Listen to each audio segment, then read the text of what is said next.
a long time. Sa kailangan dito, kahit grabe na yung success mo, dapat humble ka pa rin. Parang ako, sobrang humble ko. Ayun guys, nare-reklamo na tayo ng barangay ngayon dahil sa noise complaint na naman dito, pero kakausapin lang natin ng Mainaon dahil alam nyo naman kung gaano tayo ka-humble guys, no? So mamaya na lang, no? Mamaya na to, babalikan ko kayo. Sir, Ano ba yun? Putang ina. Mas 12 na. Ano yun? sorry sir, may noise complaint lang po sir kasi masyado po maingay po yung Ano maingay? Kayong maingay. Alas 12 na. Katok pa kayo ng katok dyan eh. Para kayong mga tanga eh.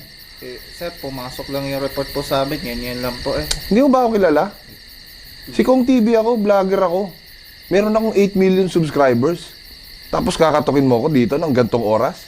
Sorry sir, sumusunod. Nasa katinoan ka ba? Ha? Nasa katinoan ka ba? Sorry sir, Lumugar kayo ha, lumugar kayo. Ayusin nyo. sorry sir, sumusunod lang po sa mga